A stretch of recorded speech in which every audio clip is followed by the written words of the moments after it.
வைத்துக் கொள்ளுங்கள்.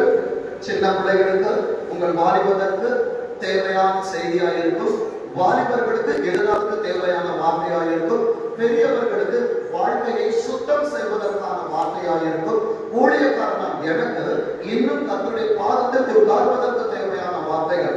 சபையே நீ என்னுடையவள்.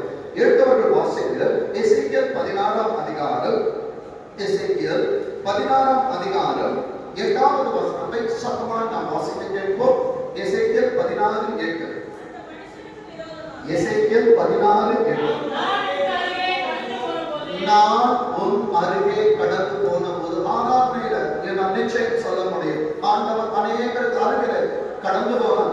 ஏன் ஆண்டவர் என் இடத்திலே இல்லையா, என் குரல் உன் செவிகளில் கேட்கவில்லையா என்று சொல்லி அநேக கேள்விகளோடு உட்கார்ந்த பிள்ளைகளுக்கு அருகே ஆண்டவர் கடந்து போனதை ஆராதனையில் என்னால் உணர முடிந்தது. உணர்ந்தவர்களுக்கு தெரியும். நான் உன் அருகே கடந்து போன போது உன்னை பார்த்தேன். அப்ப ஆண்டவருக்கு வருகிறது எதற்கா? என்னை பார்த்த, என்னோடு பேச, என்னிடத்தில் அநேக நன்மைகளை கொடுத்து அனுப்ப. வேதம் சொல்லுகிறது, உன்னை நான் பார்த்தேன். இதோ ஒரு காலம் பருவ காலமா இருந்தது. உன்னுடைய சீசன் வந்துருச்சு. உன்னை ஆசீர்வதிப்பதற்கான நேரம் வந்திருக்கிறது. நான் உன் பக்கத்தில் போகிறதான நேரத்தில் அந்த ஆசீர்வாதங்களை பொய்யும் படியாய் ஒருவன் காத்துக் கொண்டிருக்கிறான். என் அன்பு தேவ பிள்ளையே, உன் வாழ்க்கையை உன்னிடத்திலே மறுபடியும் தருவதற்காய், உன் ஆசீர்வாதங்களை உன்னிடத்திலே கொடுப்பதற்காய், உன் தொழில்களை விருத்தி செய்வதற்காக இதுவரை உன் சுயபலத்தை நம்பினான், ஜனங்களை நம்பினான், உன் சூழ்நிலைகளை எதிர்பார்த்துக் கொண்டிருந்தாய். ஒன்றும் கைகூடவில்லை, ஒன்றும் நடந்தேறவில்லை. கர்த்தர் உன்னை பார்த்து சொல்லுகிறார், நான் உன் பக்கத்தில் கடந்து போனேன். உன் காலம் பருவ காலம், உனக்கான டைம் அது. ஆனா நீ சொல்ற என் வேலை இன்னும் வரவில்லை என்று கர்த்தர் சொல்லுகிறார். என் வேலை வந்திருக்கு. என் அன்பு தேவ பிள்ளையே, அப்பொழுது என் வஸ்திரத்தை உன்மேல் விரித்து, என் அன்பு தேவ பிள்ளைகளை பொறுமையா வாசிப்போம் என்றால் உள்ளே ஆண்டவர் அநேக ரகசியங்களை வைத்திருக்கிறார். அந்த வசனத்தை அப்படியே வச்சுக்கோங்க. இன்னொருவர் எடுங்க. ரூத் 3ஆம் அதிகாரம், ரூத் 3ஆம் அதிகாரம் 9ஆம் வசனத்தை வாசிக்கிறோம். நீ உம்முடைய அடியாளின் மேல் போர்வையை விரியும், நீ சுதந்திரவாளி என்றார்.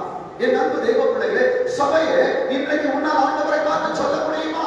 ரூத்தை போல மோவாப் தேசத்திலிருந்து ஞானஸ்நானத்திற்கு முன்பாக, ஆண்டவரை நான் அறிந்து கொள்வதற்கு முன்பாக அநேக சூழ்நிலைகளிலிருந்து, அநேக காரியங்களிலிருந்து கர்த்தர் என்னை உள்ளே கொண்டு வந்தார். என்னால் இன்றைக்கு சொல்ல முடியவில்லை. அப்பா அவங்க போர்வையாமல் விரிச்சிருக்க பரிசுத்தம் என்கிற வஸ்திரம் என்னை விரியும் ஆண்டவரே, நீர் சுதந்திரவாளி.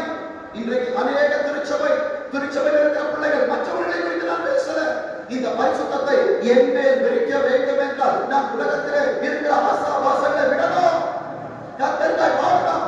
ரூத் சொல்லுகிறார் போவாசை பார்த்து, என் மேல் வஸ்திரத்தை விரியும், நீ சுதந்திரவாளி. என் அன்பு தேவ பிள்ளையே, 10ஆம் வசனம் சொல்லுகிறது பாருங்க, நீ கர்த்தரால் ஆசீர்வதிக்கப்படுவாயா. இது போவாசினிடத்திலிருந்து ரூத்திற்கு வருகிறது.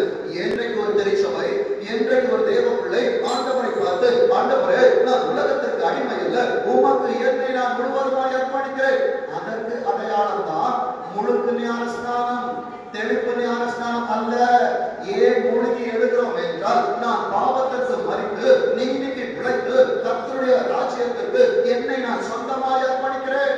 இன்றைக்கு கொடுத்த அநேகர் எகிப்திற்கு மனதளவில் திரும்பிக் கொண்டிருக்கிறார்கள். அதனால ஆண்டவர் சொல்லுகிறார், சபையே நீ என்னுடையவள், நீ ஏன் கற்றோல இருக்கிற, வான் கற்றோல போகணும்னு ஆசைப்படாத. வேதம் சொல்லுகிறது, நீ கர்த்தரால் ஆசீர்வதிக்கப்படுவாயாக, நீ தரித்திரரின் பின்னே போகாமல், ஐஸ்வர்யவானான வாலிபர்களுக்கு பிறகே போகாமல். அது என்ன தெரியுமா? நீ ஆண்டவரை ஏற்றுக்கொண்ட பிற்பாடு உன் வாழ்க்கையில் தரித்திரங்கள் வந்தாலும் சரி, உன் வாழ்க்கையில் ஐஸ்வர்யங்கள் இருந்தாலும் சரி, அவைகளுக்கு பிறகே போகாமல் என் பிறகே வந்திருக்கிறபடியினால் உன்னுடைய முந்தின குணத்தை பார்க்கிலும் உன் பிந்தின குணம் நல்லதாயிருக்கிறது. ஆண்டவர் படைத்தது நல்லது என்று கண்டார். என் அன்பு தேவ பிள்ளைகளே, 6 நாளில் படைத்தது இன்னும் நல்லதாயிருக்கிறது. 6ஆம் நாளிலே அவர் கரத்தினால் படைக்கப்பட்ட நீயும் நானும் என் அன்பு திருச்சபையை எப்படி இருக்கிறோம்? யார் பின்னால் நடந்து கொண்டிருக்கிறோம்? யார் பின்னால் போய் கொண்டிருக்கிறோம்?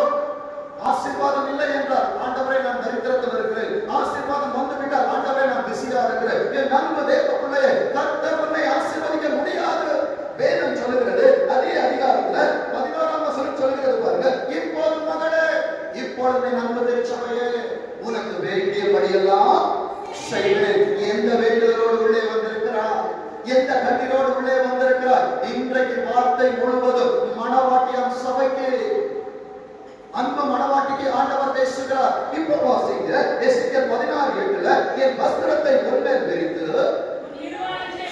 உன் நிர்வாணத்தை மூடி. எந்த இடத்திலே நீ காயப்பட்டாயோ, ஏசப்பா உங்க சமூகத்திலிருந்து நான் தூரம் போயிட்டேன்னு நினைக்கிறாயோ, எங்கே உன் வஸ்திரத்தை கிழித்தார்களோ, இந்த ஆராதனையிலே பரிசுத்தம் என்கிற வஸ்திரத்தை ஒருவர் எடுத்து உன்னை விரிக்க வந்திருக்கிறார். வேதம் சொல்லுகிறாங்க, உன் நிர்வாணத்தை மூடி. அவங்க கூட ப்ராமிஸ் பண்றாங்க. ஏசப்பா கீழே இறங்கி வந்து கூட அவங்க ப்ராமிஸ் பண்றாங்க. அவர் சொல்லுகிற வார்த்தையை பாருங்க, உனக்கு ஆணையிட்டு கொடுத்து உன்னோடு அவர் கை படுகிறது. உடைந்து போன உன் பாத்திரத்தை அவர் உருவாக்குகிறார். உடைந்து போன உன் வாழ்க்கையை அவர் உருவாக்குகிறார். உடைந்து போன உன் தொழிலை உருவாக்குகிறார். உடைந்து போன உன் மனதை ஆண்டவர் காயங்களை கட்டி கொண்டிருக்கிறார். வேதம் சொல்லுகிறது என்று கர்த்தராகிய ஆண்டவர் சொல்லுகிறார், இவ்விதமாய் நீ என்னுடையவளானாய். மறுபடியும் சொல்ற, ஏசப்பா உங்களையும் என்னையும் எப்படி தெரிந்தெடுத்தாங்கன்னா, இப்படியாய் கர்த்தர் என்னை தெரிந்தெடுத்தார். அந்த வசனத்தை, அந்த அதிகாரத்தை வாசிக்கும் பொழுது ஒரு பிறப்பின் வர்த்தமான 4வது வசனத்துல இருக்குது. என் அன்பு தேவ பிள்ளைகளே, என் பிறப்பு இப்படிதான். யாரும் என்ன நேசிக்கல, யாருக்கு என்ன பிடிக்கல, ஆனா ஒருத்தருக்கு ரொம்ப ரொம்ப பிடிக்கும். ஏசப்பாவுக்கு விசுவாசிக்கிறீங்களா? எத்தனை பேரால் ஆமென் சொல்ல முடியும்? உலகத்துக்கு உன்னை பிடிக்கலன்னா பரலோகத்துக்கு உன்னை ரொம்ப பிடிக்கும். விசுவாசிக்கிறீங்களா? குடும்பத்துல ஒண்ணு ஒதுக்கி வைக்கிறாங்களா, பரலோகம் சேர்த்து கொள்ளும். விசுவாசிக்கிறீங்களா? என் அன்பு தேவ பிள்ளையே, உடைக்கப்பட்ட நேரத்தில், தள்ளப்பட்ட நேரத்தில் உனக்கானவர் உன்னோடு வருகிறார் என்றால் உன்னை தள்ளி விடுவதற்கு அல்ல. வேதம் சொல்லுகிறது, தள்ளி விடுவதை நான் வெறுக்கிறேன். பரலோகத்துக்கு பிடிக்காத ஒரே ஒரு வார்த்தை தள்ளி விடுவது. என் அன்பு தேவ பிள்ளைகளே, சில காரியங்களை நாம் தியானிப்போம். சபையிலே எங்கே நீ விழுந்து போனாய்? ஏன் விழுந்து போனாய்? எப்படி விழுந்து போனாய்? எதற்காக விழுந்து போனாய்? சில காரியங்களை வாசிக்க போகிறோம்.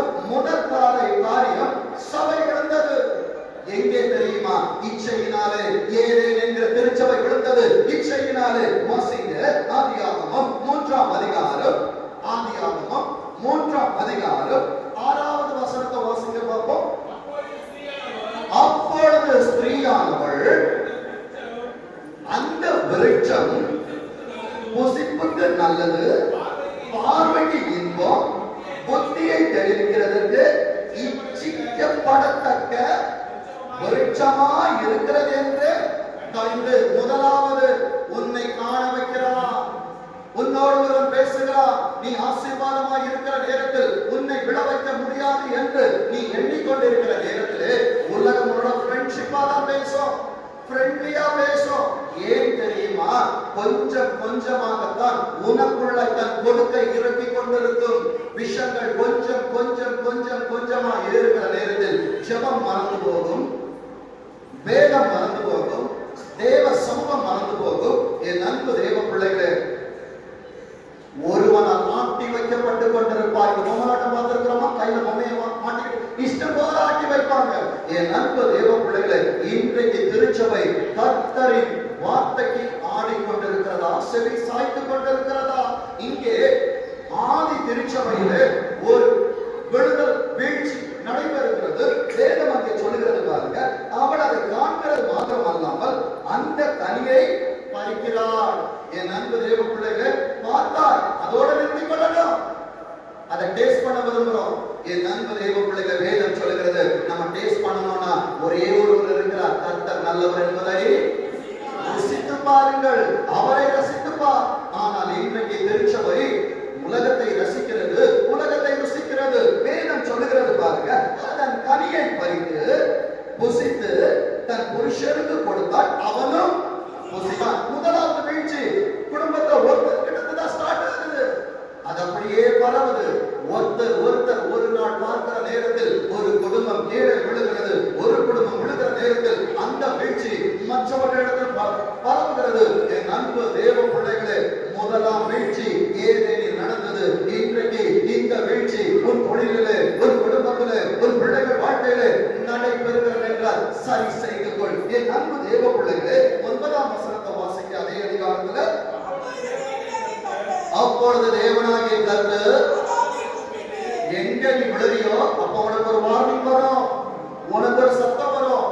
ஆதாமே, இன்றைக்கு மாத்தட்டி கொள்ளுகிறோம். நான் ஆண்டவர், என் அன்பு தேவ பிள்ளை, நல்லது. வேதத்தின்படி பார்ப்போம் என்றால் ஆண் என்றும் இல்லை, பெண் என்றும் இல்லை, நீ கர்த்தருக்கான மனவாட்டி. வீட்டுல நாம் பெரியவன் சொல்லாதீங்க. கர்த்தர் படைத்து வைத்ததெல்லாம் அவர் மகிமைக்கிறார். வேதம் சொல்லுகிறது பாருங்க, தாழ்மை இருக்கிற இடத்திலே தான் கிருபை இருக்கும். என் அன்பு தேவ பிள்ளையே, வேதம் சொல்லுகிறது, ஆண்டவர் ஆதாமை கூப்பிடுகிறார், ஏவாளை கூப்பிடவில்லை. ஏன் தெரியுமா? நம்பி கொடுத்த பொறுப்பு இடத்தில் இருக்கிறது, காக்க வேண்டிய பொறுப்பு இடத்தில் இருக்கிறது. என் அன்பு தேவ பிள்ளையே, 10ஆம் வசனத்தின் 2ஆம் பகுதி சொல்லுகிறது, நான் நிர்வாணியாய் இருப்பதினா. இப்பதான் தெரியும், இவ்வளவு நேரம் தெரியல. என் ஆண்டவருடைய வார்த்தைகள் வருகிறதான நேரத்தில் இன்றைக்கு திருச்சபையே ஆவிக்குரிய நிர்மாணம் இடத்தில் இருக்கிறதா? வேதம் வாசிக்கவில்லையா? ஜெபம் செய்யவில்லையா? எந்த இடத்தில் இருக்கிறார்? நீ கர்த்தருடையவனாயிற்றே, நீ கர்த்தருடையவனாயிற்றே, நீ கர்த்தருக்காய் நிற்க வேண்டியவனாயிற்றே. நிர்வாணம் இருக்கும் என்றால் ஆண்டவர் உன்மேல் வஸ்திரத்தை விரிக்க இந்த ஆராதனையில் வந்திருக்கிறார். என் அன்பு தேவ பிள்ளையே, 1 யோவான் 2ஆம் அதிகாரம் 16ஆம் வசனம் இப்படியே சொல்கிறது, ஏனெனில் மாம்சத்தின் இச்சையும் கண்களின் இச்சையும் ஜீவனத்தின் பெருமையுமாகிய உலகத்தில் உள்ளவைகள் எல்லாம் பிதாவினால் உண்டானவைகள் அல்ல, அவைகள் உலகத்தினால் உண்டானவைகள். 1 யோவான் 2ஆம் அதிகாரம் 16ஆம் வசனம். என் கண்களின் இச்சை, என் ஜீவனத்தின் பெருமை. என் அன்பு தேவ பிள்ளைகளே, இன்றைக்கு பார்ப்பதெல்லாம் எனக்கு வேணும். இச்சையின் டெபினிஷன் என்ன தெரியுமா? தனக்கு அல்லாததை வேண்டும் என்று என் சிந்தையிலே நான் நினைப்பது. திருச்சபையே, ஆண்டவர் உனக்கு கொடுத்திருக்கிற ஆசீர்வாதத்தோடு ஆண்டவரோடு பயணிக்க முயற்சி செய். எனக்கு அல்லாததுல ஆண்டவர் என்னை வைத்திருக்க மாட்டார். எனக்குரியதுல அந்நியரை ஆண்டவர் கொண்டு வர மாட்டார். ஏசேக்கும் சித்னாவும் எனக்குரியது அல்ல. கர்த்தர் என்னை வெளியே அனுப்புவார். ரெகபோத் எனக்குரியது, பெலிஸ்தியன் உள்ளே வர மாட்டான். உன் தொழில் உனக்குரியது, உன் வாழ்க்கை உனக்குரியது, உன் பிள்ளைகள் உனக்குரியவர்கள், உன் திருச்சபை உனக்குரியது, உன் கர்த்தர் உனக்குரியவர். அதிலே அந்நியன் உள்ளே வர முடியாது. துஷ்டன் முற்றிலும் சங்கரிக்கப்பட்டார், அவன் எல்லைக்குள் வரா. என் அன்பு தேவ பிள்ளைகளே, முதலாவது வீழ்ச்சி என் இச்சை, 2வது வீழ்ச்சி என் சுய விருப்பம். ஆண்டவரே, எனக்கு தேவைப்படுறது எல்லாமே வேணும். வேத வசனம் சொல்லுகிறது, நீ போஜன பிரியனாய் இருந்தால் உன் தொண்டையிலே கத்தியை வை. போஜனத்துக்கே தொண்டையில கத்தினா உலகத்தின் ஆசைகளின் இருதயத்துக்கு வரும் என்றால் ஆண்டவர் கடவாரியை கொண்டு வந்து வைப்பார். என் அன்பு பிள்ளைகளே, வேதம் சொல்லுகிறது, லூக்கா 17ஆம் அதிகாரம், லூக்கா எழுதின சுவிசேஷம் 17ஆம் அதிகாரம் 27வது வசனத்தை வாசிக்க பார்ப்போம். நோவா பேழைக்குள் பிரவேசித்த நாள் வரைக்கும் நல்லா கவனிக்க. இன்றைக்கு பேழைக்கு அடையாளம் திருச்சபை. நீ உள்ளே வருகிற வரைக்கும் பாவம் வாசலில் படுத்திருக்கிறது. நீ கர்த்தருடைய நகரத்திற்கு போகிற வரைக்கும் ஆசாபாசங்கள் உலகத்தில் இருக்கும், பிரச்சனைகள் இருக்கும், பாடுகள் இருக்கும். வேதம் சொல்லுகிற வார்த்தையை பாருங்க, ஜனங்கள் புசித்து குடித்தார்கள். இன்றைக்கு நீ உள்ளே இருக்கிறார், அநேகர் வெளியே இருக்கிறார்கள், புசித்து குடித்துக் கொண்டிருக்கிறார்கள். அடுத்த வார்த்தை சொல்லுகிறது, பெண் கொண்டு கொடுத்தார்கள். என் அன்பு தேவ பிள்ளைகளே, இன்றைக்கு இதற்கான வேலை இல்லை, கர்த்தருடைய வசனத்துக்காக நிற்க வேண்டிய வேலையாயிற்று. அடுத்த வார்த்தை சொல்லுகிறது, ஜல பிரளயம் வந்து எல்லாரையும் அழித்து போட்டது. சுனாமி வந்துச்சுன்னா அப்படியே வாரி உள்ள வச்சு கொண்டு போயிடும். கர்த்தருடைய கோபாக்கினை எப்படி இருக்கும் சபையே? இன்றைக்கு நீ எங்கே இருக்கிறார்? என் அன்பு தேவ பிள்ளைகளே, கர்த்தருடைய சமூகத்திலே நீ இருக்கிறாய் என்றால் கர்த்தருடைய வசனத்தினால் வேலி அடைக்கப்பட்டு கர்த்தருடைய வார்த்தையால் காக்கப்பட்டு அவருக்காய் நிற்கிற ஜனத்தை கர்த்தர் தமக்காய் தெரிந்து கொள்வார். இன்றைக்கு ஆண்டவர் உன்னை உள்ளே கொண்டு வந்திருக்கிறார் என்றால் உன் செவிகள் இந்த வார்த்தைகளை கேட்டு உன் பாத்திரத்தை நீ சுத்தம் செய்யணும். சத்தம் கேட்கிறவனுக்கு தான் சுத்தம் கிடைக்கும், சுத்தம் செய்கிறவனுக்கு தான் கர்த்தரின் சித்தம் கிடைக்கும். வேதம் சொல்லுகிறது பாருங்க, ஆதியாகமம்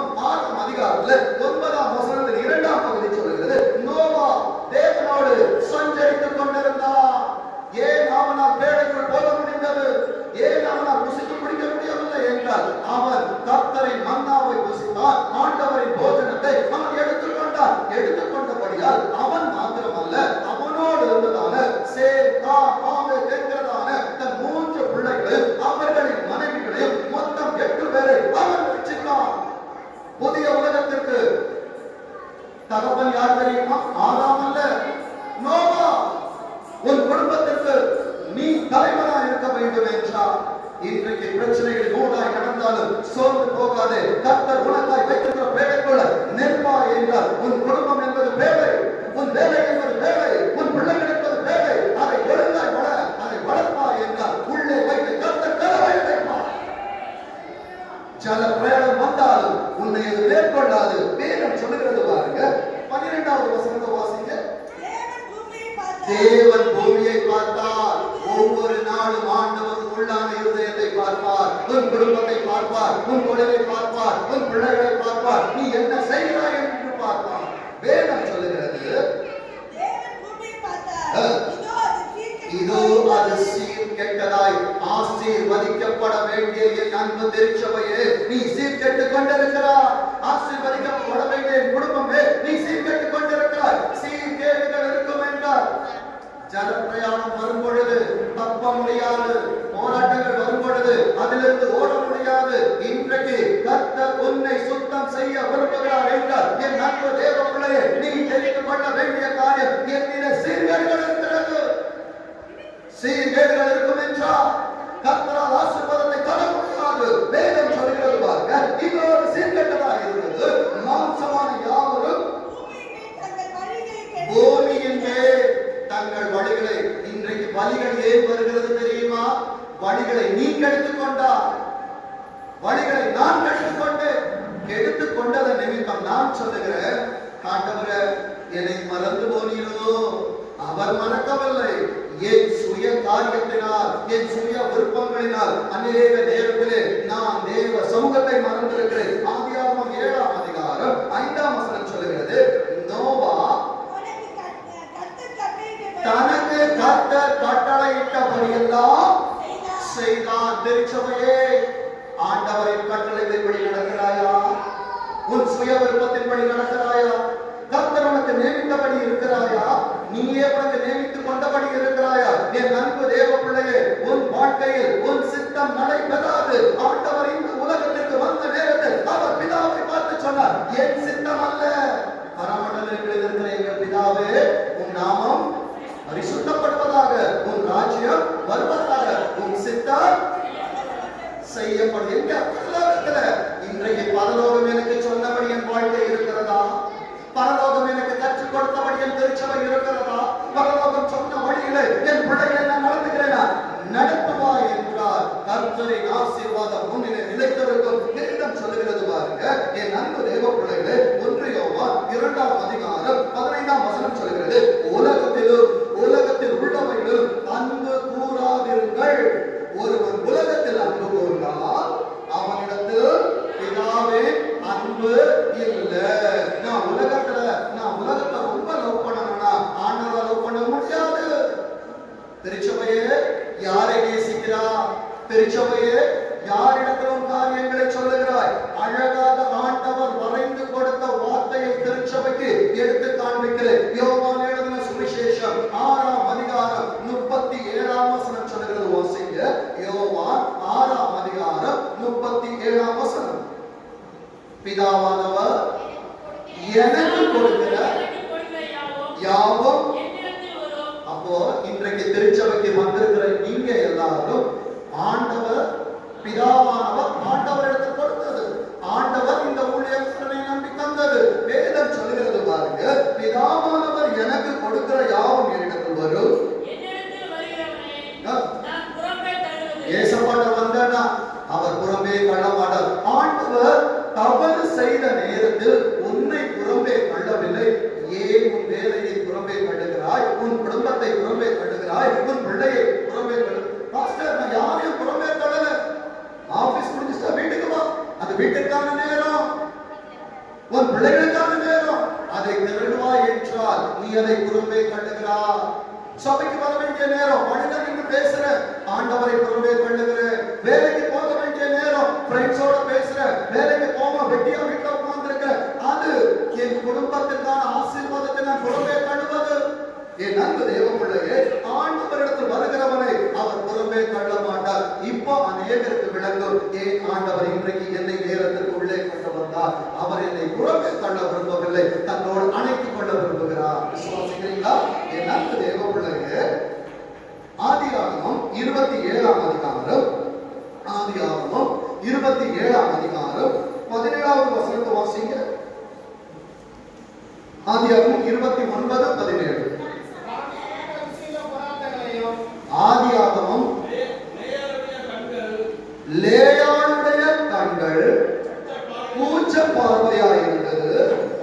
ராகேலோ ரூபவதி. இந்த ரூபவதி அன்றலை பண்ணிப்பாங்க, பின்பாக அந்த தரிசனத்தை சொல்லி தருகிறேன். ராகேலோ ரூபவதியும் பார்வைக்கு அழகானவளுமா இருந்தார். தோட்டத்துல நிறைய பழம் இருந்துச்சு. எல்லா பழமும் அழகா தெரியல, எல்லா பழமும் இன்பமா தெரியல. யாக்கோபுடைய கண்களுக்கு யார் அழகாய் தெரிந்தது? யாரு? ராகேல், ரேச்சல். என் நண்ப தேவ பிள்ளைகளை, இன்றைக்கு உலகம் அப்படிதான் பார்க்குது. உன்கிட்ட 5 லட்சத்துல சம்பளம் இருந்ததுன்னா உலகம் தூக்கி வைக்கும். உன்கிட்ட ஒண்ணும் இல்லைன்னா கீழே போட்டோம். ஏன் தெரியுமா? உன்கிட்ட ஒண்ணும் இல்லை. இப்படித்தான் யாக்கோபு அவனுக்கு முன்பாய் வைக்கப்பட்ட வாழ்க்கையை பார்த்தான். அது கூச்ச பார்வை, அது நல்லா இல்ல. இன்றைக்கு நம்ம எல்லாரும் உலகம் வெறுத்து தள்ளினது. உதவாக்கிற ஒன்றுக்கும் உதவாதவர். ஆனால் ஆண்டவர் ஒன்றுக்கும் உதவாத நம்மை திருச்சபையில் வைத்து அவர் அழகுபடுத்திக் கொண்டிருக்கிறார். விசுவாசிக்கிறீங்களா? எப்படி எஸ்தர் ராஜாத்தியை 1 வருடம் முழுவதும் ஆங்காக அலங்கரித்தானோ, நீ பரலோகம் போகிற வரைக்கும் ஆண்டவர் தனக்கு ஏற்ற மணவாட்டியார் அவர் உன்னை அலங்கரித்துக் கொண்டிருக்கிறார். இங்கே இவளுக்கு கூச்ச பார்வை. ராகேலோ அழகா இருக்கிறாங்க. வேதம் சொல்லுது பாருங்க, 25வது வசனத்தை வாசிங்க. 25வது வசனத்தை நீ பிரவேசிக்க போகிற 25ஆம் ஆண்டிற்கு அடையாளமாக உடைக்கப்பட்டாயா, மறுக்கப்பட்டாயா, காயப்பட்டாயா, ஆண்டவரே அடுத்த வருடம் எப்படி இருக்கும் என்று சொல்லி கேட்கிறாயா? என் அன்பு தேவ பிள்ளையே, உனக்கான வார்த்தையை நான் பிரசங்கித்துக் கொண்டிருக்கிறேன். 25ஆம் வசனம் சொல்லுகிறது, காலையிலே. ஆண்டவரே, நிறைய பேர் இங்க வந்திருக்கிறீங்க. நாளைக்கு என் ஜீவன் என்கிட்ட இருக்குமா தெரியாது. நாளைக்கு என் தொழிலே விருத்தி இருக்குமா தெரியாது. நாளைக்கு என் வாழ்க்கை நன்றாக இருக்குமா தெரியாது. இவன் காலையிலே எழுப்புகிறார். ஒவ்வொரு நாளும் அவர் என்னை தட்டி எழுப்புகிறபடியினால் நான் காலையில் எழுப்புகிறேன். கல்விமானி நாவை அவர் எனக்கு தருகிறாரே. வேதம் சொல்லுகிறது, காலையிலே இதோ லேயாள் என்று யாக்கோபு கண்டு. அநேக நேரத்துல புரியாத காரியங்கள் வாழ்க்கையிலே நடக்கும். என் அன்பு தேவ பிள்ளைகளை, பிடித்திருந்தால் கிடைக்கும் என்றால், என் அன்பு நிறைய பேருடைய வாழ்க்கை நமக்கு இருந்திருக்கு. நம்ம நினைக்கிறோம், எனக்கு பிடிச்ச வாழ்க்கை எனக்கு கிடைக்கணும், எனக்கு பிடித்த காரியங்கள் எனக்கு நடக்கணும். ஆனால் பிடிக்காத காரியங்கள் நடக்கிறது என்றால் உனக்கு பிடித்தபடி அல்ல, பரலோகத்துக்கு பிடித்தபடி உன் வாழ்க்கை இருக்க வேண்டும். பரலோகத்துக்கு பிடித்தபடி திருச்சபை இருக்க வேண்டும். பரலோகத்துக்கு, ஏன்னா நாம் வாழுகிற வாழ்க்கை எனக்கானது அல்ல, பரலோக ராஜாவிற்கானது. வேதம் சொல்லுகிறது பாருங்க, இதோ அவள் லேயாள் என்று யாக்கோபு கண்டு லாபானை நோக்கி, ஏன் எனக்கு இப்படி செய்தீர்? அநேகர் திருமணமாகும் போது ரொம்ப சந்தோஷம். ஆனா திருமணமாகி நாட்கள் ஆனவுடன், ஆண்டவரே இவங்களை என் ஆண்டவரே எனக்கு கொடுத்தீங்க. பழத்தை வாங்கி தின்னும் போது நல்லா இருந்துச்சு. ஆனா ஆண்டவர் வந்து கேட்ட உடனே, நீங்க எனக்கு பார்த்து உடனே கட்டி வச்சுக்கல ஆண்டவரே, அது எனக்கு கொடுத்துருச்சு, வேற வழி கிடையாது. இன்பத்திலும் துன்பத்திலும் ஏற்றத்திலும் தாழ்விலும் கூடவே இருப்பேன்னு சொல்லிட்டேன். அதனால நான் வாங்கி புசிச்சுட்டேன். என் அன்பு தேவ பிள்ளையே, மகத்துவம் இன்றைக்கு புரியாது. கர்த்தர் உன் கரத்தில் கொடுத்த ஆசீர்வாதம் உன்னை ஆசீர்வதிக்க, உன்னை அழிப்பதற்கு அல்ல. வேதம் சொல்லுகிறது பாருங்க, வேதம் சொல்லுகிறது, ராஜனுக்காக அல்லவா உம்மிடத்தில் வேலை செய்து பின்னே ஏன் எனக்கு வஞ்சகம் பண்ணினீர்? ஏசப்பா, இந்த காரியம் கர்த்தரால் வந்தது. அவர் என் மன விருப்பத்தின்படி எனக்கு தந்தருவார் என்று சொல்லிதானே நான் ஆசைப்பட்ட ஆண்டவரே. ஆனா என் வாழ்க்கை எப்படி இருக்கிறது? நீ தீர்மானித்தது அல்ல, பரலோகம் தீர்மானிக்கும் என்றால் அதற்குள்ளாய் பாதைகள் இருக்கும். ஆண்டவர் யோர்தானுக்கு முன்பாக கொண்டு வருகிற வரைக்கும் இஸ்ரவேல் ஜனங்களுக்கு உள்ளே இருக்கிற பாதைகள் தெரியல. என் அன்பு தேவ பிள்ளையே, இன்றைக்கு நீ முன்பாக நின்று பார்க்க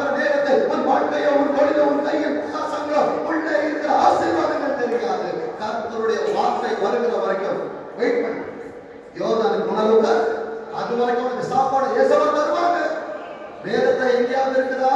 யோர்தானுக்கு முன்பாக நின்றதான இஸ்ரவேல் ஜனங்கள் பக்கத்து ஊர்ல போய் கையேந்தினார்கள் இல்ல, கர்த்தர் கோஷித்தார். இன்றைக்கு உன் வாழ்க்கை, உன் தொழில் எப்படி இருந்தாலும் கர்த்தரின் செயல் நிறைவேறுகிற வரைக்கும் கர்த்தர் உன்னை ஆசீர்வதிப்பார், போஷிப்பார். வேதம் சொல்லுகிறது பாருங்க. அதற்கு லாபான் ஒரு பதிலை சொல்லுகிறார். 26வது வசனத்தை வாசிங்க. மூத்தவளுக்கு இளையவளை கொடுப்பது இவ்விடத்து வழக்கம் அல்ல, பரலோகத்திற்கு ஒரு வழக்கம் இருக்கிறது. அது தீர்மானித்ததை உனக்கு கொடுப்பதை தவிர நீ தீர்மானித்ததை உனக்கு அது கொடுக்கிறது. நீ ஆண்டவர்கிட்ட முட்டினாலும் சரி, போய் கண்ணீர் வடிச்சாலும் சரி, ஆண்டவரே நீங்க ஆண்டவரே அப்பா எல்லாம் உனக்கு தெரியுது, எல்லாம் எனக்கு தெரிந்தாலும் என் சித்தம் தான் உன் வாழ்க்கையில திருச்சபையே நீ கர்த்தரால் பிரித்தெடுக்கப்பட்டிருக்கிறாய் என்றால் உன் சித்தம் அல்ல, அவர் சித்தமே, அவர் சித்தமே, அவர் சித்தமே உன் வாழ்க்கையில நடக்கும். கர்த்தரை கட்டி ஆண்டவருக்கு நன்றி செலுத்துங்க. கர்த்தர் திருச்சபையே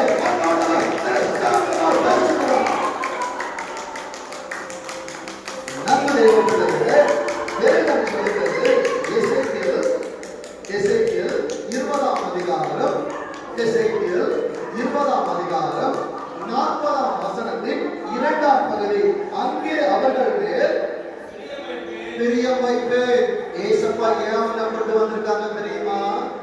நீ அவரை நேசிப்பதனால் அல்ல, அவர் உன்னை நேசிக்கிறபடியா. அநேக காரியங்கள் நீ நினைக்கிற மாதிரி நடக்கல, அது இன்றைக்கு தெரியாது. நாட்கள் நிறைவேறுகிற நேரத்துல அப்ப சொல்லுவ, நான் உபத்திரவப்பட்டது நல்லது, உங்க பிரமாணங்கள் கற்றுக்கொண்டேன். அநேகம் கணவன் சொல்லுவாங்க, ஆண்டவரே இவளை எனக்கு கொடுத்தது நல்லது. அநேக மனைவிகள் சொல்லுவாங்க, இவளை எனக்கு கொடுத்தது நல்லது. அநேக பெற்றோர் சொல்லுவாங்க, இந்த பிள்ளைகள் எனக்கு கிடைத்தது. திருச்சபை சொல்ல போகுது, ஆண்டவரே இந்த திருச்சபை நீங்க எனக்கு தந்தது நல்லது. விசுவாசிக்கிறீங்களா? என் அன்பு தேவ பிள்ளையே, உன் சித்தத்தின்படி அல்ல ஆண்டவர் திருச்சபை அமர வைத்தது, அவர் சித்தத்தின்படியா. வேதம் சொல்லுகிறது, அங்கே அவர்கள் மேல் பிரியம் வைப்பேன், அங்கே நீங்கள் பரிசுத்தம் பண்ணுகிற எல்லாவற்றிலும் பிரியமானவரே, உன் ஆத்மா வாழ்வது போல நீ எல்லாவற்றிலும் வாழணும். கர்த்தர் உனக்கு கொடுத்த வாழ்க்கையில வாழணும், உன் தொழில வாழணும், உன் பிள்ளைகள வாழணும், உன் கையின் பிரயாசங்கள வாழணும். வேதம் சொல்லுது, உங்கள் காணிக்கைகளையும் உங்கள் முதல் பலன்களையும் செலுத்தும்படி கேட்பே. ஏசப்பா வருகிறதான நேரத்தில் உன்னில் இருக்கிற முதல் பலன்களை ஆண்டவர் கேட்பார். திருச்சபையே இன்றைக்கு உன் குடும்பம் எங்கே இருக்கிறது? திருச்சபையே உன் தொழில்களை நீ என்ன செய்கிறாய்? உன் கையின் பிரயாசங்களை என்ன செய்கிறாய்? அதை வேண்டாம் வெறுப்பாய் பார்க்கிறாயா? அது கர்த்தர் கொடுத்தது. கர்த்தர் கொடுத்ததை உதாசீனப்படுத்தாத. சில நேரத்தில் அது அசிங்கமா இருக்கும், அதற்குள்ளாக ஆண்டவர் ஆசீர்வாதங்களை வைத்திருப்பார். நண்பு தேவ பிள்ளையே, வேதம் சொல்லுது, ஆதியாகமம் 29ஆம் அதிகாரம், ஆதியாகமம் 29ஆம் அதிகாரம் 31வது வசனத்தை வாசிங்க.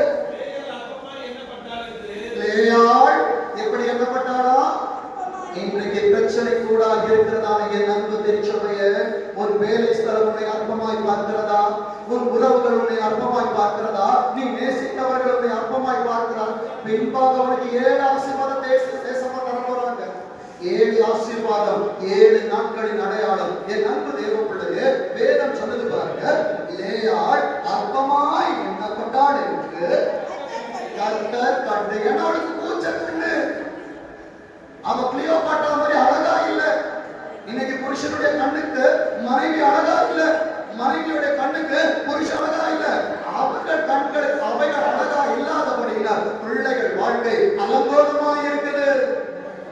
கணவன் ஒரு புறம், மனைவி ஒரு புறம். திருச்சபையே, எதிர்காலத்தில் பிள்ளைகள் சிதறடிக்கப்படுவார்கள். மறுபடியும் சொல்ற, தேவ செஞ்சு கொஞ்சம் மெசேஜ் கவனிங்க. உங்களுடைய டிஸ்கஷன் நம்ம அப்புறமா சபை முடிஞ்ச உடனே வச்சுக்கலாம். தயவு செய்து கவனிங்க. வேதம் சொல்லுகிறது, யாரா இருந்தாலும் சரி, என் அன்பு தேவ பிள்ளையே, கர்த்தர் உனக்கு கொடுத்ததான ஆசீர்வாதங்கள் பரத்திலிருந்து கொடுக்கப்பட்டது. இன்றைக்கு நீ அற்பமா எண்ணப்படுகிறாய் என்றால், எல்லாருக்கும் மேக்ஸ் தெரியுமா? 1 2 3 4 5 6 7 ஆசீர்வாதங்களை சொல்ல போகிறேன். எடுத்து வைத்துக் கொள்ளுங்கள். வரப்போகிற 25ஆம் ஆண்டில நீ எங்கே அற்பமா எண்ணப்பட்டாயோ அங்கே கர்த்தர் உன்னை அலங்காரமாய் வைப்பார்.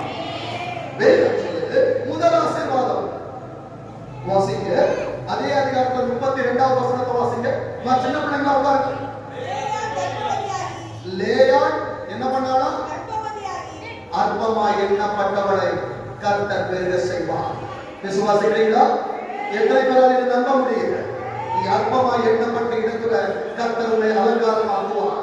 அலங்கங்களை அநேகம் பார்த்து விட்டாய். அந்த அலங்கங்களை கர்த்தர் இடித்துக் கொண்டு உன்னை அங்கே அலங்கமாக நிறுத்துவார். வேதம் சொல்லுது பாருங்க. லேயா கர்ப்பவதியாகி ஒரு குமாரனை பெற்று ஃபர்ஸ்ட் ஆசீர்வாதம் அற்பமா எண்ணப்படுகிற மனிதனுடைய வாழ்க்கையிலே கர்த்தர் என் சிறுமையை பார்த்து அருளினார். 25ஆம் ஆண்டு 24ஆம் ஆண்டிலே நான் அற்பமா எண்ணப்பட்டு என் சிறுமையை பார்த்து 25ஆம் ஆண்டை கர்த்தர் எனக்கு தரப்போகிறார். விசுவாசிக்கிறீங்களா? எத்தனை விசுவாசி அமைதியா இருக்கக்கூடாது? ஆமென் என்கிற சத்தம். ஆமென். என் அன்பு தேவ பிள்ளையே, என் சிறுமையை நோக்கி பார்த்தவர்கள் அடுத்தது இப்பொழுது என் புருஷன் என்னை நேசிப்பா. என் அன்பு தேவ பிள்ளைகளே, அன்பில்லாமல் இருப்பாய் என்றால் இந்த அன்பை உனக்கு கொடுக்கும்படியா அன்பானவர் உனக்காக இறங்கி வந்தார். வேதம் சொல்லுகிறது என் புருஷன் என்னை நேசிப்பார் என்று சொல்லி ரூபன், அங்க ரூபவதி அண்டர்லைன் பண்ண சொன்ன தெரியுமா? ரூபவதிக்கு ரூபன் கிடைக்கவில்லை. அற்பமா எண்ணப்பட்டவனுக்கு கர்த்தர் அழகை கொடுத்தார், அலங்கரித்தார். அன்பு சபையே, இன்றைக்கு உலகத்தின் தேசம் கலந்து போகும். கர்த்தரின் ஆசீர்வாதம் உங்களுக்கும். இதுதான் ஆசீர்வாதம். நீ அற்பமா எண்ணப்படுறியா? உனக்கான சரித்திரத்துல ஆண்டவர் உன் பேரை எழுதுவார். ரூபன் அழகா இருக்கிற ஏசப்பா இன்னைக்கு சொல்றாங்க, நீ அழகா இருக்கிறா.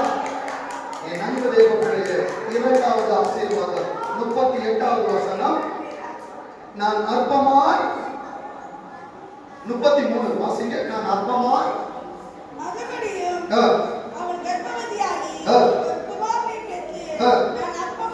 நான் அற்பமாய் எண்ணப்பட்டதை யார் கேட்டது? இன்றைக்கு உன் குடும்பத்தில், உன் தொழில்களிலே, உன் பிள்ளைகள் வாழ்க்கையில நீ அற்பமா எண்ணப்படுகிறதை குடும்பம் கவனிக்காமல் இருக்கிறார். கவனிக்கிறவர் ஒருவர் இருக்கிறார். அவர் கேட்டார், கேட்டவர் கொடுத்தார். இவனையும் எனக்கு தந்தார் என்று சொல்லி அவனுக்கு செய்யோ. அடுத்த ஆசீர்வாதம் 34வது வசனம். இப்பொழுது என்னோடு சேர்ந்திருப்பார். பிரிக்கப்பட்ட குடும்பங்களை கர்த்தர் ஒன்றாக்குவார். உடைந்து போன வாழ்க்கையை கர்த்தர் சீரமைப்பார்.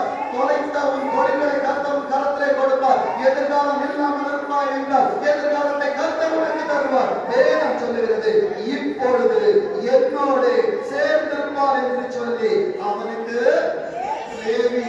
கர்த்தர் உங்களை எப்படி தெரிந்து கொண்டார்கள்? லேவியராய் திருச்சபையே உன்னை கர்த்தர் தெரிந்திருக்கிறார். 3வது ஆசீர்வாதம், முன்னிலிருந்து பிரிந்திருக்கிற காரியங்களை கர்த்தர் உன்னிடத்தில் சேர்ப்பார். 4வது ஆசீர்வாதம் 35வது வசனம். இப்பொழுது கர்த்தரை துதிப்பே. துதி வாங்கிட்டதா இருக்கலாம். அழகா இருக்கிறவன் இருக்காது.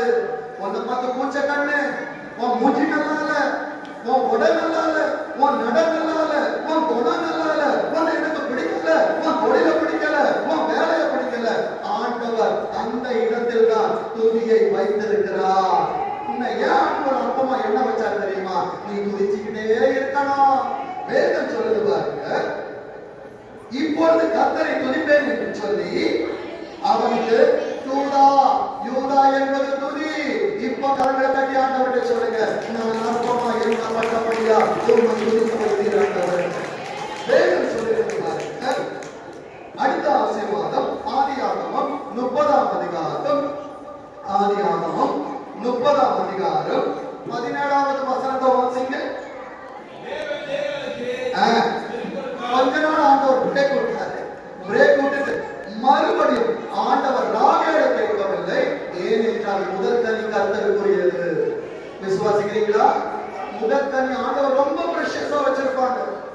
குடும்பமா இருக்கட்டும், தொழிலா இருக்கட்டும், பிள்ளைகளாய் இருக்கட்டும், ஆண்டவருக்கு கொடுப்பதாய் இருக்கட்டும், முதல் கனி கர்த்தருக்குரியது. வேதம் சொல்லுகிறது பாருங்க, தேவன் லேயாளுக்கு செவி கொடுத்தா, அவள் கர்ப்பவதியாகி யாக்கோபுக்கு 5ஆம் குமாரனை பெற்றாள். இந்த 5 பிறகுற வரைக்கும் ஆண்டவர் ராகேலின் சத்தத்திற்கு செவி கொடுக்கவில்லை.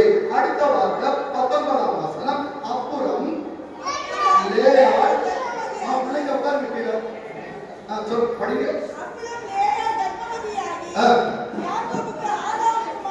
எத்தனை 6வது நாள் ஆண்டவரை தேடி வருகிறாய், 6 நாளும் கர்த்தருக்காய் நிற்கிறாய் அல்லவா?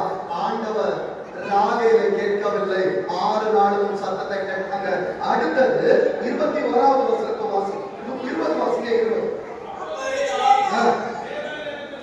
தேவன் எனக்கு நல்ல ஈவை தந்தார், இது உங்களால் உண்டானது அல்ல, உன் தொழில் உன்னால் உண்டானது அல்ல, உன் வாழ்க்கை உன்னால் உண்டானது அல்ல, உன் பிள்ளைகள் உன்னால் உண்டானது அல்ல, இன்றைக்கு நீ பார்க்கிற யாவும் உன்னால் உண்டானது அல்ல, இது கர்த்தருடைய. எத்தனை பேருக்கு சொல்ல முடியும்? கர்த்தருடைய ஈவை பெற்றிருக்கிற நீ உதாசீனப்படுத்தாத. உதாசீனப்படுத்துவாய் என்றால் 7 நாளின் ஆசீர்வாதத்தை இழந்து போவாய். 21ஆம் வசனம் சொல்கிறது, பின்பு அவள் ஒரு குமாரத்தையும் பெற்று அவளுக்கு தீனாள் என்று பேரு.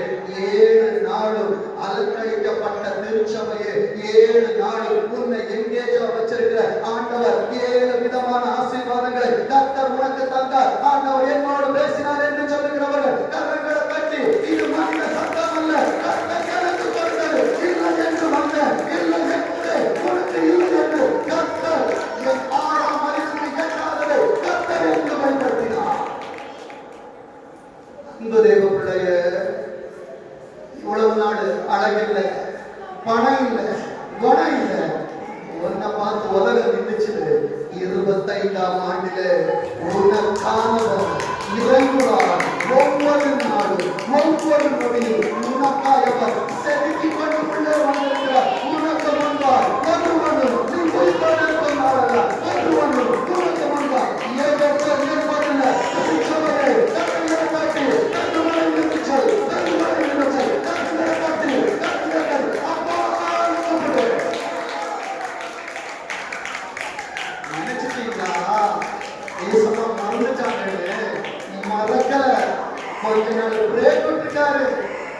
மறுபடியும் வருவார். அவர் உனக்கானவர், உனக்கானதை செய்வார். என் அன்பு தேவர்களே, இப்போ வாசிங்க ஆதியாகமம் 31ஆம் அதிகாரம். ஆதியாகமம் 31ஆம் அதிகாரம் 49 வாசிங்க. சந்தோஷப்பட வந்து அல்லாமலும் அவன் நல்லா கவனிக்க விசப்பயம். ஒரு உலகத்தில் இருக்கிற லாபான் தன் பிள்ளைகளுக்காய் கவலைப்படுவான் என்றால், பரலோகத்தில் நமக்காய் புரிந்து பேசுகிற லாபான் ஒருவர் இருக்கிறார். அவர் கேட்கிற காரியத்தை பாருங்க, நாம் ஒருவரை ஒருவர் விட்டு மறைந்த பின் நீ என் குமார்த்திகளை உயரப்படுத்தி அவர்களை அல்லாமல் வேறு ஸ்திரீகளை விவாகம் பண்ணினாயானால் கர்த்தர் எனக்கும் உனக்கும் நடுநின்று கண்காணிக்க கடவர். திருச்சபையே, மறந்த காரியங்களில் ஒன்று, கர்த்தர் என்னை பார்க்கிறார், கர்த்தர் இதை பார்த்துக் கொண்டிருக்கிறார். உடன்படிக்கை செய்தவர் என்னோடு அவர் பேசுவார். அவர் இறங்கி வந்து அவர் என்னிடத்திலே கணக்கு கேட்கிறதான நேரத்தில் நான் குற்றவாளியாய் காணப்படக்கூடாது. அன்றைக்கு லாபான் தன் குமாரத்திகளுக்காய் அவன் யாக்கோபிடத்திலே பரிந்து பேசுவான் என்றார். இன்றைக்கு உள்ளே வந்திருக்கிற ஒவ்வொரு பிள்ளைகளுக்காய் பரலோகம் மரணம் அறிந்த பரிந்து பேசிக்கொண்டே இருக்கும். எத்தனை பேர் விசுவாசிக்கிறீங்க? வேதம் சொல்லுது பாருங்க, 50ஆவது வசனத்தை வாசிங்க. நம்முடனே அதே அதிகாரத்துல 31:50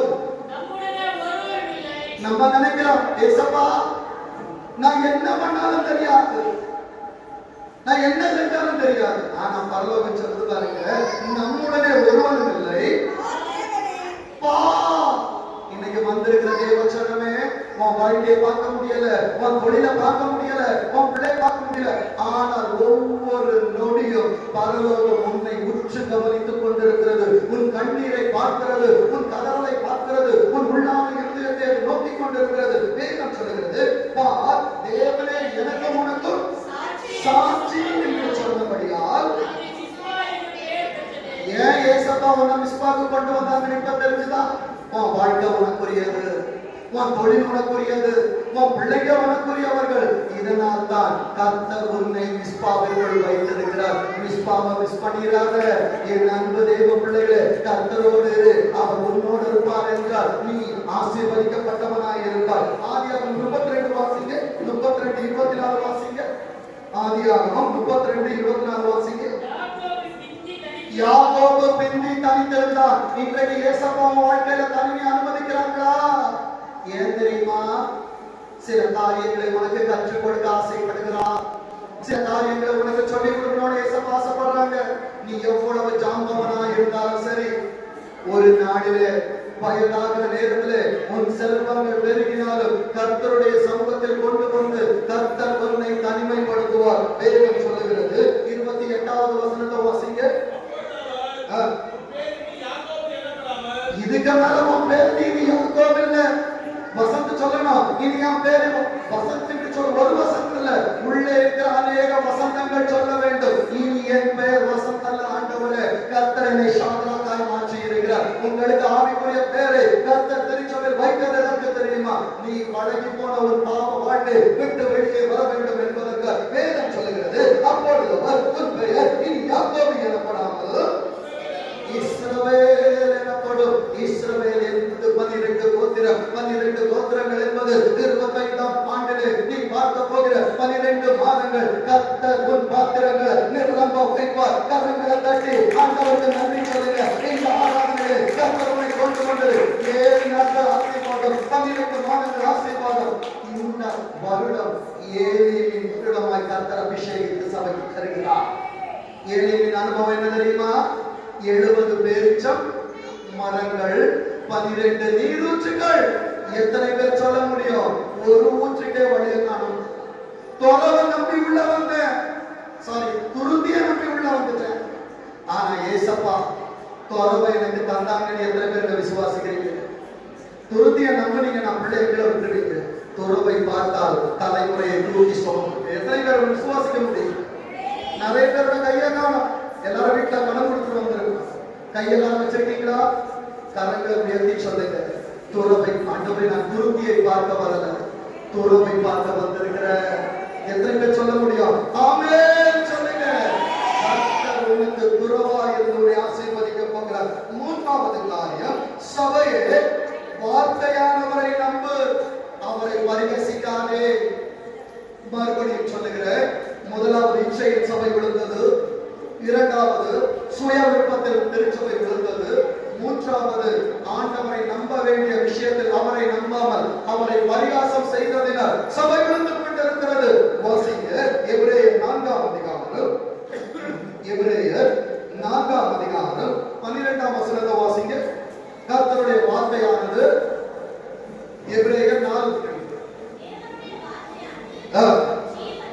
ஜீவனும் வல்லமை உள்ளது. என் அன்பு தேவ பிள்ளையே, அதற்கு பிறகு இருக்கிறத வீட்டுல வாசிங்க.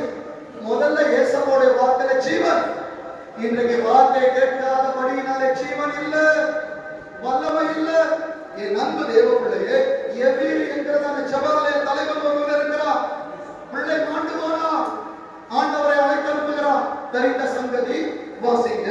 லூக்கா எழுதின சுவிசேஷம், லூக்கா எழுதின சுவிசேஷம் 8ஆம் அதிகாரம் 64வது வசனம். திருச்சபையே, வேதம் வைத்திருக்கிற எல்லா பிள்ளைகளும் வேதத்தை பிரித்து வச்சுக்கோங்க. தீர்க்க தரிசனமான வார்த்தைகளை ஆண்டவர் பேசிக் கொண்டிருக்கிறார்.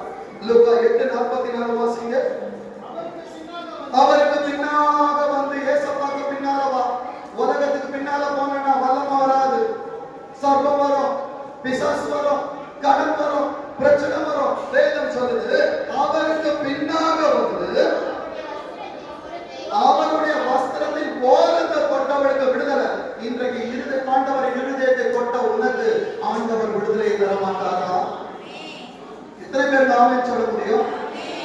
வஸ்திரத்தின் ஓரத்தை கொண்டவருக்கு விடுதலை வந்தது என்றால், ஆண்டவரே 24ஆம் ஆண்டு முழுவதும் உமக்கு பின்னாய் வருகிற எனக்கு ஆண்டவர் ஒரு சேமத்தை தர மாட்டாரா? வேதம் சொல்லுகிறது பாருங்க. 46வது வசனத்தை வாசிங்க. அதற்கு இயேசு, என்னிடத்திலிருந்து வல்லமை, வாசிச்சோம் தெரியுமா? கர்த்தருடைய வார்த்தைக்கு வல்லமை இருக்குது. அந்த வல்லமை இன்றைக்கு சபையே ஆண்டவர் உனக்கு தருகிறார். விசுவாசிக்கிறீங்களா? வேதம் சொல்லுது, வல்லமை புறப்பட்டதை அறிந்திருக்கிறேன், ஆதலால் ஒருவர் என்னை தொட்டதுண்டு. இன்னைக்கு இயேசுவை எத்தனை பேர் தொட்டிருக்கீங்க? எத்தனை பேர் தொட்டிருக்கீங்க? ஆமென் சொல்லுங்க, ஆமென் சொல்லுங்க. இயேசுவுடைய வஸ்திரத்தின் ஓரத்தை தொட்டது இயேசுவுக்கு தெரியும்னா உன் கண்ணீர் இயேசுவுக்கு தெரியாதா? நிச்சயம் தெரியும். 53வது வசனத்தை வாசிங்க. அவள் மரித்து போனாள் என்று அவர்கள் அறிந்ததினால் அவரை பார்த்து, யார் பார்த்து நக்கல் பண்ணிட்டு இருக்கிறோம்? இன்னைக்கு சபைக்கு போய் என்ன கிடைச்சது? உன் கடன் மாறிச்சா? உன் பிரச்சனை மாறிச்சா? ஏசப்பாவை பார்த்து நக்கல் பண்றோமா? இன்றைக்கு அந்த அனுபவத்தில் திருச்சபை இருக்கும் என்றால் திருச்சபையே செஞ்சாயிரு. அவர்கள் ஆண்டவர் சொன்னதை பார்த்து நகைத்தார்கள். ஏனென்று நம்ப முடியல. ஆண்டவரே, நீங்க போன மாசம் சொல்லியிருந்தா நம்பி முடியாததை முடித்து காட்டுகிறவர் ஒருவரு. உன் பிரச்சனை அவர் டீல் பண்றாரு, நீ டீல் பண்ணாத. ஆபிரகாம் சொல்லியிருப்பார், ஏசப்பா 75வது வயசுல என்ன கூப்பிட்டீங்க, அன்னைக்கு நீங்க செஞ்சுதான் நான் நம்பி இருப்பேன். 85 வயசுல நம்பி இருப்பேன். 99 வயசுல வந்திருக்கீங்கப்பா, நான் எப்படி நம்புவேன்? ஆண்டவர் செய்தாரா? ஆண்டவர் செய்தாரா? ஆபிரகாமை உருவாக்க 24 ஆண்டுகள் எடுத்துக்கொண்டார். 24ஆம் ஆண்டிலே வசனங்களை கேட்டுக்கொண்டிருக்கிற திருச்சபையே, இந்த 24ஆம் ஆண்டு உனக்கானது. 25ஆம் ஆண்டிலே ஈசாக்கை பார்க்க போற, ஈசாக்கை பார்க்க போற, பார்க்க போற. அழுகை இல்லை, பிரச்சனை இல்லை, பாடுகள் இல்லை. வேதம் சொல்லுது பாருங்க, வாசிங்க. 54வது வசனத்தை வாசிங்க. எல்லாரையும் அவர் வெளியே போக பண்ணினார். ஏசப்பாவை பார்த்து நீ நக்கல் அடிச்சனா, திருச்சபையை பார்த்து நீ சிரிச்சினா, திருச்சபையை வருகிற விசுவாச குடும்பங்களை பார்த்து நீ நகைத்தா என்றால், மறுபடியும் சொல்லுகிறேன், கர்த்தர் ஆதாமை ஏதேனிலிருந்து துரத்தினது போல ஒரு நாள் நீ துரத்தப்படுவாய். திருச்சபையே, கர்த்தருடைய சமூகத்தில் பயம் இருக்கணும், நடுக்கம் இருக்கணும். ஏசப்பா பேசும் பொழுது பயப்பட்டு இருக்கணும். பேசுறது நான் இல்லைங்க, ஆண்டவர். விசுவாசிக்கிறீங்களா? பிள்ளைங்க ஓட்ட பக்கத்துல 2 போட்டு தர வைங்க, என்கரேஜ் பண்ணாதீங்க. தேவ சமூகத்தில் பரிசுத்த ஆவியானவர் உலாவிக் கொண்டிருப்பார். தீர்க்க தரிசன வார்த்தைகளை கர்த்தர் பேசுகிறார். என் நண்பு தேவப்படுது. வேதம் சொல்லுகிறது பாருங்க, அவர் எல்லாத்தையும் வெளியே சொல்லிட்டார். இன்னைக்கு உனக்கு ஏங்க அவர் சொந்த வீட்டை தந்தாரு? குடும்பத்தோட சந்தோஷமா இருக்கணும் இல்ல, அவரை செபிக்கணும், அவரிடத்துல பேசணும். ஏன் நல்ல வேலையை தந்தாரு? வேலை இல்லாத பிள்ளைகளுக்கு தெரியும், வேலையோட இருக்கிறனால மகத்துவம் தெரியாது. வேலையை இழந்து வீட்டில் 2014 8 மாசம் உட்கார்ந்து வலி தெரியுங்க. எத்தனை பேர் வேலை இல்லாம கஷ்டப்பட்டிருக்கீங்க? என் அன்பு தேவ பிள்ளையே, இன்றைக்கு வேலையை கொடுத்தது ஆண்டவருடைய சமூகத்துக்கு குட் பை சொல்லிட்டு போறதுக்கல்ல, வேலையை கொடுத்தது முன்னிலும் அதிகமாய் துதிக்க. திருமணம் ஆகல, என் பிள்ளைக்கு இன்னும் திருமணம் ஆகாம ஏன் வாழ்க்கை தந்தாங்க? வெளியே போய் பாருங்க, அநேகருக்கு வாழ்க்கை கிடைக்காமல் இருக்க கர்த்தர் உனக்கு வாழ்க்கையை தந்தது எதற்கு தெரியுமா? குடும்பமாய் கர்த்தரை ஆராதிக்க. திருமணம் ஆயிடுச்சு, பிள்ளை இல்ல, எத்தனை நாள் அழுதுங்க, எத்தனை நாள் கதறிங்க, எத்தனை ஹாஸ்பிட்டலுக்கு ஓடினீங்க. இன்றைக்கு கர்த்தர் தயவாய் உணவாய் எதிர்காலம் கொடுக்கும் பொழுது பிஸியா பண்றது, பிள்ளைய விளக்கணும், பிள்ளைய ஸ்கூலுக்கு கூட்டிட்டு போனாங்க, பிள்ளைய ஸ்பெஷல் கிளாஸ் காமினாங்க. இதற்கா கர்த்தர் கொடுத்தா? என் அன்பு தேவ பிள்ளையே, கர்த்தரின் கோபம் எழுப்புவதற்கு முன்பாய் அவர் கொடுத்த ஆசீர்வாதத்தை துதித்துக் கொண்டிரு. ராகேலா மாறிடாத, லேயாளா இருப்பாய் என்றால் ஆண்டவர் உனக்கு ஒரு லேயரை வச்சிருக்கிறார், அதுல போய் இறங்கிறாங்க. வேதம் சொல்லுது, யோவான் 11ஆம் அதிகாரம், யோவான் எழுதின சுவிசேஷம் 11ஆம் அதிகாரம் 39ஆம் வசனத்தை வாசிங்க. யோவான் 11:31. யோவான் வாசிப்போம். அப்பொழுது வீட்டிலே அவர்கள் கூட அவருக்கு ஆறுதல் சொல்லிக் கொண்டிருந்த யூதர்கள் மரியாள் சீக்கிரமாக இறந்து போவதை கண்டு அவர் கல்லறையிலிருந்து போகிறார் என்று சொல்லி அவருக்கு பின்னே போனார்கள். இயேசு இருந்த இடத்தில் மரியாள் வந்து அவரை கண்டவுடனே அவர் பாதத்தில் விழுந்து, ஆண்டவரே, நீர் இங்கே இருந்தீரானா? இன்றைக்கு நிறைய பேரோட வாழ்க்கை இருக்கலாம். ஏசப்பா, நீங்க என் கூட இருக்கிறீங்களா? நிறைய பேருக்கு கேள்வி இல்லை. நீங்க என் வாழ்க்கையில இருந்திருந்தா என் வாழ்க்கை எப்படி இருந்திருக்குமா? என் தொழில நீங்க இருந்திருந்தீங்கன்னா என் தொழில் இப்படி நஷ்டமா இருக்குமா? நீங்க என் வேலையில இருந்திருந்தீங்கன்னா என் வாசல் இப்படி பேசியிருக்காரா? வாசிக்க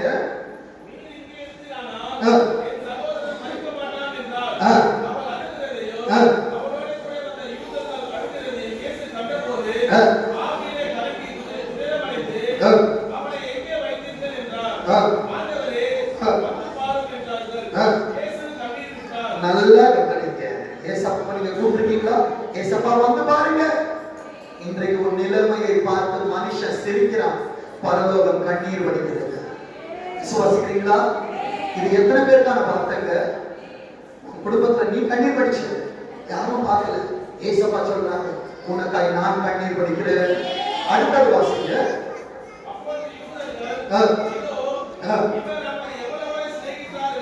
ஏசப்பா அவங்க எவ்வளவு லவ் பண்றாங்கன்னு இப்ப தெரியுதா? அடுத்து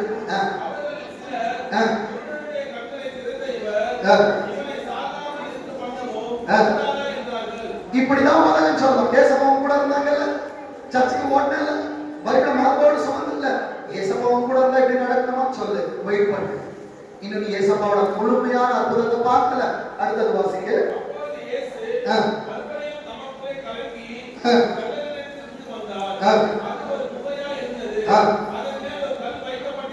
இன்றைக்கு உன்னை அடைப்பதற்காய் எத்தனை பெரிய கல் இருந்தாலும் இந்த ஆராதனையிலே உனக்காய் புரட்டுவதற்கு ஒருவர் வந்திருக்கிறார். அடுத்தது வேதம் சொல்லுங்க, வாசிங்க. கல்லை எடுத்து போடுங்கள் என்றால்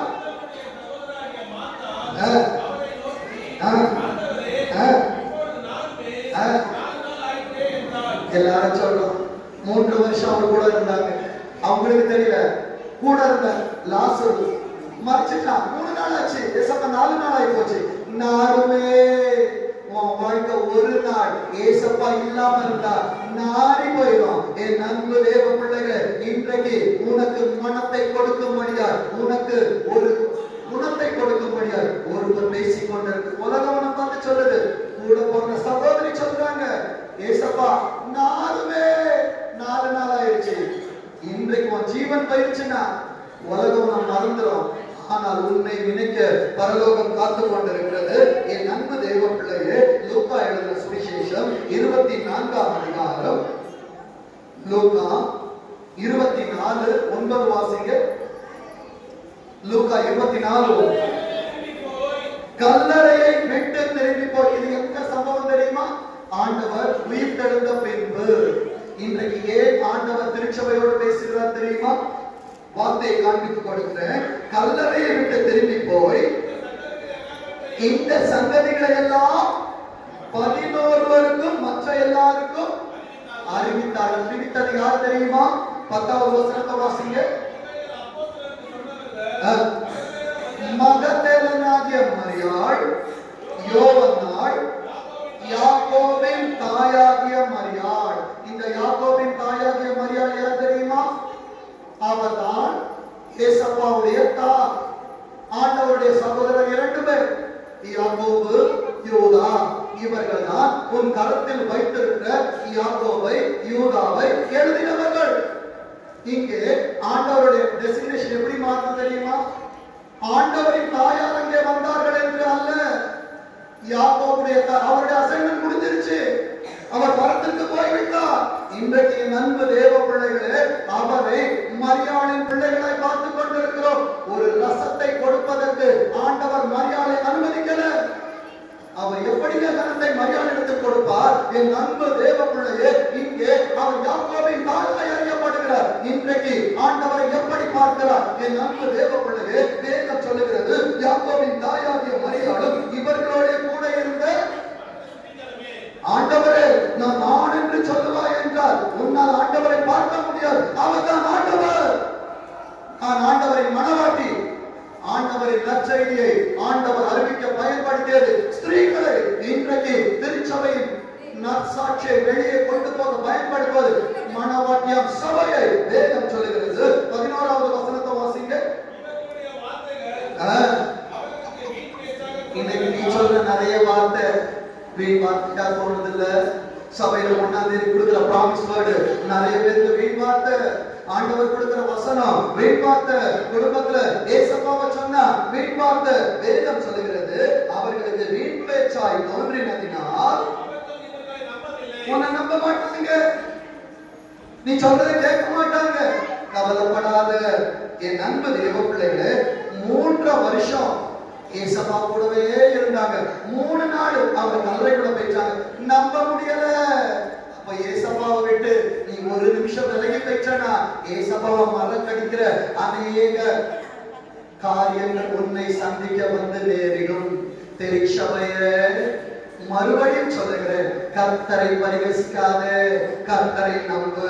கலாத்தியர் 6ஆம் அதிகாரம் 7ஆம் வசனம் இப்படி சொல்லுகிறது, மோசம் போகாதிருங்கள். தேவன் தம்மை பரிகாசம் பண்ண விட்டார்.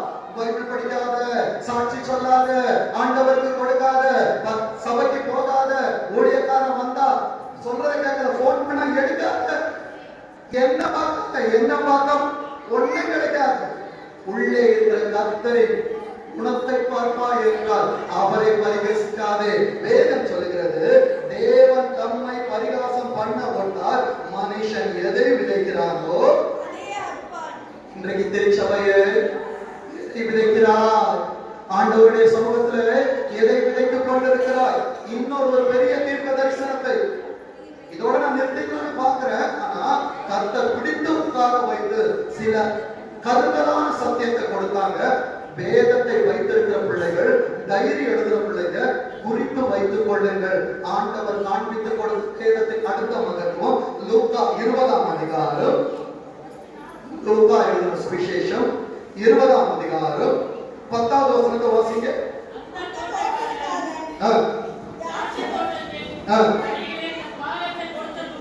நல்ல கவனிங்க. ஏசப்பா உன்னை என்னை வச்சது என்ன தெரியுமா? பரலோகத்துக்கு போகும் பொழுது உன்னிடத்தில் கொடுத்த தாளந்துகளை அவர் கேட்பார். அவர் பாகத்தை அவர்களிடத்தில் எண்ணி கேட்பாங்க. அவர் அனுப்புகிறார். ஒரு ஊழியக்காரனை அனுப்பினார். அந்த தோட்டக்காரன் அவனை அடித்து பெருமையாய் அனுப்பிவிட்டார். முதலாவது, என் வாழ்க்கை நன்றாக இருந்திருக்கும் என்றால் ஆண்டவர் ராஜாக்களை அனுப்பி இருக்க மாட்டார், தீர்க்கதரிசிகளை அனுப்பி இருக்க மாட்டார், அவரே வந்திருக்க மாட்டார். வேதம் சொல்லுகிறது, ஊழியக்காரர்களை அனுப்புகிறதான நேரத்தில் அநேக நேரத்தில் இருதயத்தை அடைக்கிறோம், வீட்டின் கதவை அடைக்கிறோம். என் அன்பு தேவ பிள்ளைகளே, அதே போலதான் அந்த திராட்சை தோட்டக்காரன் தன் பாகத்தை வாங்கி வரும்படியாய் தன் ஊழியக்காரனை அனுப்புகிறார். தோட்டக்காரன் என்ன செய்யறான்? அவனை அடித்து அனுப்பி விடுகிறார். 11ஆம் வசனம் சொல்லுகிறது, 2ஆம் பகுதி, அவனையும் அவர்கள் அடித்து அவமானப்படுத்தி, அது முதல்ல வெறுமை, 2வது அட்டம்ப்ட் அடித்து அவமானப்படுத்தி அனுப்புறாங்க. 12ஆம் வசனத்துல 3வது அட்டம்ப்ட் ஆண்டவர் மறுபடியும் அனுப்புறார்.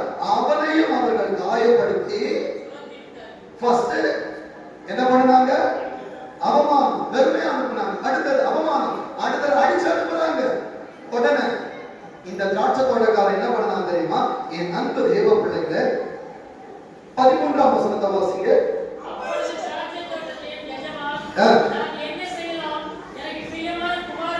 என் பிரியமான குமாரனை அனுப்பினார்.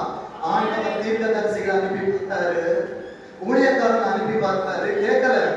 தன் சொந்த குமாரனை இந்த உலகத்திற்கு அனுப்பினார், உன்னை ரட்சிக்க, என்னை ரட்சிக்க. ஆனா இந்த உலகம் என்ன பண்ணுச்சு தெரியுமா? அவனை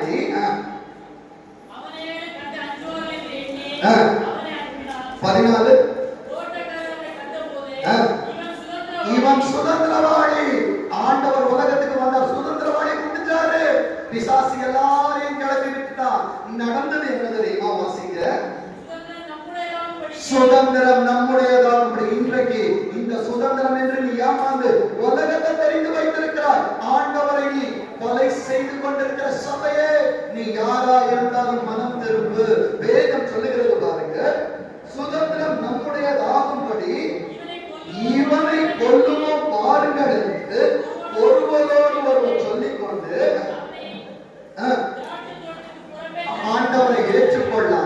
அவரை வீட்டிலிருந்து வெளியே தள்ளினோம், இருதயத்திலிருந்து வெளியே தள்ளினோம், குடும்பத்திலிருந்து வெளியே தள்ளினோம், வாழ்க்கையிலிருந்து வெளியே தள்ளி கொலை செய்தோம்.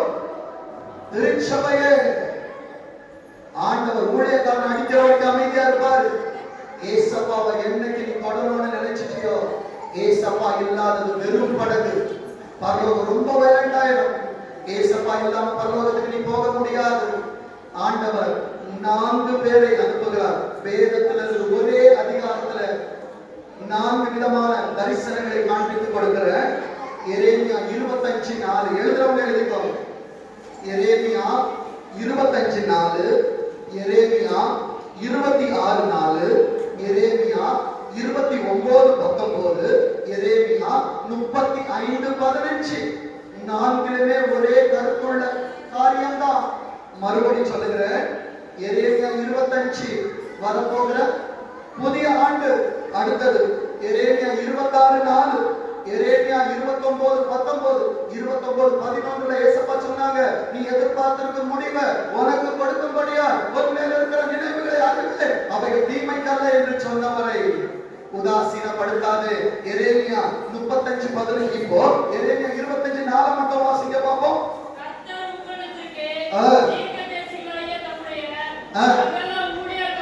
நல்லா கவனிங்க. தீர்க்கதரிசிகளாகிய சகல ஊழியக்காரரை ஏற்கனவே அனுப்பிச்சாரு. 24வது ஆண்டுல அனுப்பி இருக்கிறாரு. 25வது ஆண்டுல அவரே வந்து நியாயம் கேட்பாரு. திருச்சபையே, லூக்கா எழுதின சுவிசேஷத்துல 4 பேரை ஆண்டவர் அனுப்பினாரு. 4 பேரை அனுப்பின அடையாளமா எரேமியா 25:4, எரேமியா 26:4, எரேமியா 29:19, எரேமியா 35:15. என் அன்பு தேவ பிள்ளைகளே, ஆண்டவரை கொலை செய்து விடாது, ஆண்டவரை தொலைத்து விடாது. ஆண்டவர் இல்லாமல் ஒரு நாள் பரலோகம் போக முடியாது. என் அன்பு தேவ பிள்ளையே, இப்போ வாசிங்க. லூக்கா 20ஆம் அதிகாரம் 16வது வசனத்தை வாசிங்க. அவன் வந்து அந்த தோட்டக்காரனை வாசிங்க. லூக்கா 20:16. லூக்கா எழுதின சுவிசேஷம் 20ஆம் அதிகாரம். சங்கரித்து ஏசப்பா வரும் பொழுது கணக்கு கேட்பார்.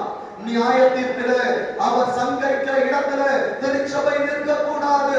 குமாரனை கொலை செய்வீர்கள் என்றால் நமக்கு விடிய காலத்து வெளிச்சம் இருக்காது. வேதம் சொல்லுது, அவன் வந்து அந்த தோட்டக்காரனை சங்கரித்து திராட்சை தோட்டத்தை வேறு தோட்டக்காரரிடத்தில் கொடுப்பான். இன்றைக்கு உன் வாழ்க்கையை இன்னொரு இடத்துல கொடுக்க கூடாது. உன் தொழிலை ஆண்டவர் மாற்றி கொடுத்து விடக் கூடாது. உன் பிள்ளைகளை மற்றவர்களிடத்தில் ஆண்டவர் ஒப்புவிக்க கூடாது என்றால் இன்றைக்கு கர்த்தரால் கொடுக்கப்பட்ட திராட்சை தோட்டத்திலே இருக்கிறதா என் அன்பு திருச்சபையை அவருக்காய் கனி கொடுக்கும்படி ஆயத்தப்படு. இப்போ வாசிங்க. யோபு 13ஆம் அதிகாரம், யோபு 13ஆம் அதிகாரம் 15ஆம் வசனத்தை வாசிங்க. யோபு 13:15. அவர் என்னை கொன்று போட்டாலும், இது ஆதியில ஆண்டவரை பார்க்க வந்த பொழுது, ஆதியில் கொண்டிருந்த அன்பை விட்டாய் என்று உன் பேரில் குறை உண்டு என்று சொல்லுகிறவர் திருச்சபையே உன்னோடு பேசுகிறார். முதல்ல ஆரம்ப அனுபவம் யோபு சொல்லுகிறார், அவர் என்னை கொன்று போட்டாலும் அவர் மேல் நான் நம்பிக்கையா இருப்பேன். அதே யோபு 9ஆம் அதிகாரம் 16வது வசனத்தை வாசிங்க. யோபு 9:16 வாசிங்க. நான் கெஞ்ச அவர் எனக்கு உத்தரவு அருளினாலும் அவர் என் விண்ணப்பத்திற்கு செவி கொடுத்தார் என்று நம்ப மாட்டேன் சபா. ஏன்னா பிள்ளைகளை என்கிட்ட பிள்ளைச்சாங்க, என் ஆசீர்வாதம் போயிடுச்சு, இன்றைக்கு என் வாழ்க்கை என்னிடத்துல போச்சுன்னு சொல்றியா, தொழில் போயிடுச்சுன்னு சொல்றியா? என் அன்பு தேவ பிள்ளைகளே, ஏதோ ஒன்றிலிருந்து போனாலும் சம்பாதித்து விடலாம், ஆண்டவர் உன்னோடு இருக்கிறாரா என்று சரி செய்து பார். என் அன்பு தேவ பிள்ளைகளே, யோபு ஆண்டவரிடத்தில் சொல்லுகிற நேரத்தில் ஆண்டவர் யோபுவை பார்த்து பேசுகிறார். வாசிங்க. யோபு 38ஆம் அதிகாரம், யோபு 38ஆம் அதிகாரம் 3வது வசனத்தை வாசிங்க. இப்போது புருஷனை போல் இடை கட்டிக்கொள் திருச்சபையே. ஏசப்பாட்ட கேள்வி கேட்கிற என் அன்பு திருச்சபையே, ஏசப்பா உன்னை பார்த்து சொல்றாங்க, இடை கட்டிக்கொள், புருஷனை போல நில்லு, பயப்படாத, நான் உன்னை கேட்பேன், நீ எனக்கு. இன்னைக்கு ஏசப்பா வந்திருக்கிற ஒவ்வொரு பிள்ளைகளை பார்த்து கேட்கிறாங்க, ஆண்டவரே என்ன நினைச்சிருக்கிறீங்களா? ஏசப்பா உங்ககிட்ட கேள்வி கேட்கிறாங்க, உங்களால பதில் சொல்ல முடியுமான்னு பாருங்க. என் அன்பு தேவ பிள்ளை, 4வது வசனத்தை வாசிங்க. நான் பூமியை அஸ்திபாரப்படுத்தின போது நீ எங்கப்பா இருந்த? இன்னைக்கு என் வாழ்க்கையில ஏசப்பா இல்லைன்னு சொல்றிய, தொழில ஏசப்பா இல்லைன்னு சொல்றிய. நான் இந்த உலகத்தை படைக்கும் போது நீ எங்க இருந்த? அடுத்தது, நீ தான் அறிவாளியாச்சு, உனக்கு எல்லாம் தெரியுமே. ஏசப்பாவுடைய கேள்விக்கு பதில் சொல்ல முடியுமா? நீ அறிவாளி ஆனால் அதை ஏசப்பாக்கு சொல்லுங்கப்பா. ஏசப்பா கேட்கிறாங்க, எல்லாம் தெரியும்னு சொல்றீங்களே, ஏசப்பாக்கு பதில் சொல்லுங்க. 16வது வசனத்தை வாசிங்க. நீ சமுத்திரத்தில் அடித்தளம் மட்டும் புகுந்து ஆழத்தின் அடியில் உலாவினதுண்டோ? நமக்கு தெரிஞ்ச ஆழம் என்ன தெரியுமா? சாரிபாத் விதவின் வீட்டுல பானை, அந்த ஆழம் நமக்கு தெரியும். வீட்டுல கிச்சன்ல பாத்திரம் வச்சிருந்தோம்னா அதுல குறைஞ்சு போச்சுன்னா ஆழம் தெரியும். ஆனால் ஆண்டவர் சமுத்திரத்தின் ஆழம் உனக்கு தெரியுமா என்று கேட்கிறாரு. இந்த ஆழத்தை பார்த்துட்டு ஏசப்பா என்கூட இல்லைன்னு சொல்றியே, ஆண்டவருடைய சமுத்திரத்தின் ஆழத்திற்கு கொண்டு போய் எங்கே உன்னை அவர் பாதுகாக்கிறார் என்று உனக்கு கோடிட்டு காண்பித்துக் கொண்டிருக்கிறார். என் அன்பு தேவ பிள்ளையே, ஆண்டவர் கேட்கிற ஒவ்வொரு காரியத்துக்கு யோபுவிடத்தில் பதில் கிடையாது. அவன் சொல்லுகிற காரியத்தை பாருங்க. யோபு 40:2 வாசிங்க. யோபு 40:2 சர்வ வல்லவரோட வழக்காடி ஏசப்பாக்கு யாரும் புத்தி சொல்ல முடியாது. அடுத்து, ஏசப்பாவை குற்றம் சொல்றீங்களா? தேவன் பேரில் குற்றம் பிடிக்கிறவன் இவைகளுக்கு உத்தரவு சொல்லட்டும். திருச்சபையே, ஏசப்பா என்ன செய்தா? சபை என்ன செய்தது? ஆண்டவர் என்னோடு என்ன செய்தார் என்று கேட்கிறவர்களுக்கு நண்பு தேவ பிள்ளைகளே, கர்த்தர் கொடுக்கிற பதில் தான் இது. 4ஆம் வசனத்தை வாசிங்க. யோபு 40:4. எல்லாரும் சொல்லணும், ஏசப்பா நான் நீசன். ஏன் தெரியுமா? நீங்க நீசன், அவர் தான் ஆண்டவர், என்னிடத்தில் ஒன்றுமில்லாதவர். திருச்சபையே, இன்றைக்கு சொல்லு, நான் நீசன், நான் உனக்கு என்ன மறு உத்தரவு சொல்லுவேன்? திருச்சபையே, பேசிட்டோம்ல, ஆண்டவருக்கு விரோதமா நிறைய காரியங்களை பேசியிருக்கோம்ல. இந்த ஆராதனையிலிருந்து ஒரு ரெசல்யூஷன் எடு. ஏசப்பா, பரத்துக்கு விரோதமாய் பாவம் செய்த உமக்கு விரோதமா நான் பேச மாட்டேன். சவுலோ காது கேளாதவன் போல இருந்தான். அநேக காரியங்கள் சபையில் சொல்லப்படுகிற நேரத்தில் சொல்லப்படுவதற்கு காது கேட்கணும். ஆனால் அசாதாரண காரியங்கள் வரும்பொழுது அமைதியாயிரு, பேசுறதுக்கு ஜாக்கிரதையாயிரு. ஆண்டவர் வானத்தில் இருக்கிறார், நம்ம பூமியில இருக்கிறோம். இதையெல்லாம் யோபு சொல்லிட்டு, என் அன்பு தேவ பிள்ளைகளே, அவர் சொல்லுகிறார். 41ஆம் அதிகாரம் 11ஆம் வசனத்தை வாசிங்க. தனக்கு பதில் கிடைக்கும்படி முந்தி எனக்கு கொடுத்தவன் யார்? ஏசப்பாக்கு எதுவும் கொடுக்க முடியாது. இன்றைக்கு நீ கொடுக்கிற காணிக்கை, நீ கொடுக்கிற தசம பாகம், அவர் கொடுத்ததிலிருந்து நீ அவருக்கு கொடுப்பது. ஆண்டவர் கொடுத்ததிலிருந்து கொடுக்கிறவனே, நீ ஆண்டவருக்கு உன்னால் ஒன்றும் கொடுக்க முடியாது. உன் முழங்காலை மாத்திரம் தர முடியும், உன் இருதயத்தை தர முடியும். ஆராதனையிலே திருச்சபையே, இச்சைகள் நான் விழுந்து போயிருக்கிறேன் என்றால், சுய விருப்பத்தினால் நான் விழுந்து போயிருக்கிறேன் என்றால், என் அன்பு தேவ பிள்ளையே, பரிகசிப்பு நான் விழுந்து போயிருக்கிறேன் என்றால், இப்ப சொல்லுங்க, இந்த திருச்சபை ஆராதனையிலிருந்து ஆண்டவரே, உம்மால் தான் மாத்திரம், என்னால் ஒன்றுமில்லை. என்ன சொல்ல போறீங்க? என்னால் ஒன்றுமில்லை ஆண்டவரே, நான் ஒன்றுமில்லை ஆண்டவரே. அந்த யோபு சொல்லுகிறார். யோபு 42:2 வாசிங்க. திருச்சபையில தாங்க சொல்லணும், என்னால் ஒண்ணு முடியாது ஏசப்பா. தேவரே சகலத்தையும் செய்ய வல்லவர், நீங்க செய்ய நினைத்தது தடை படாது. உன் வாழ்க்கை உன்கிட்ட போயிருமா? இப்ப சொல்லுங்க, உன் வாழ்க்கை உன்கிட்ட போயிருமா? வாயை திறந்து சொல், இல்லை. ஏனென்றால் இல்லை என்பதே உனக்கு இல்லை. தொழில் உன்கிட்ட போயிருமா? சொல்லுங்க, இல்ல. ஊழியம் உன்கிட்ட போயிருமா? இல்ல. கர்த்தர் நிறைவானவர். நிறைவு வரும் பொழுது இன்றைக்கு எத்தனை பேர் விசுவாசிக்கிறீங்க? ஏசப்பா வந்துட்டாங்க, என் குறைவு மாற போகிறது. இப்போ சபையா எல்லாரும் சொல்லணும், வலது கை எல்லாரும் தூக்கி சொல்லுங்க, என் பாத்திரம், என் பாத்திரம் நிரம்பி வழிகிறது. சொல்லுங்க சத்தமா, திருச்சபையே வாங்கலாம், கர்த்தர் சொன்னதையோ செய்யவர், நல்லவர், அவர் செய்ய நினைத்ததோ தடைபடாது. உரையோடு வந்தாயா? உனக்கு தெரிஞ்சதெல்லாம் சாரிபாது பாத்திரம், காணாம திருமணம் விட்டு கச்சாடி, உனக்கு தெரியாதது நிறைய இருக்கு. பாத்திரத்தை நிரம்ப வைக்கிறவர் 25ஆம் ஆண்டில் இல்லை, 24ஆம் ஆண்டிலே யாக்கோபே உன் கூடாரங்களும் சபை சொல்லட்டும், இஸ்ரவேலே எவ்வளவு எவ்வளவு எவ்வளவு அலங்கோலமாக்க ஏசப்பா விட மாட்டார். அவரே அலங்கரிப்பார். அலங்காரத்திற்கு முன்பாய் யார் வந்தாலும், எத்தனை ஆமான் வந்தாலும் கர்த்தர் சங்கரிப்பார். கதைகளை காட்டி, கதைகளை காட்டி அந்த திருச்சபையை கர்த்தர் கைப்படுகிறார். கர்த்தருடைய ஆசீர்வாதத்தின் வார்த்தை இந்த மாதத்தின் வாக்குத்தத்தம் தான். யோபு 42ஆம் அதிகாரம் 12ஆம் வசனத்தை வாசிங்க. முன்னமே பார்க்காதப்பா, முந்தின ரசத்தை பார்த்துடாத. முந்தின ரசத்தை காட்டிலும் இன்னையிலிருந்து கர்த்தர் உன் வாழ்க்கையில மனுஷனுடைய கை அல்ல, அவருடைய கை மாத்திரம் தான் இருக்க போகிறது. இந்த ரசம் சுவை உள்ளது, இந்த வாழ்க்கை மதுரம் உள்ளது, இந்த தொழில் மதுரம் உள்ளது. வரப்போகிற நாட்களிலிருந்து கர்த்தர் கொடுக்க போகிற ஊழியம் மதுரமானது. கர்த்தர் தாமே வார்த்தைகளை ஆசீர்வதிப்பாராக. ஆமென்.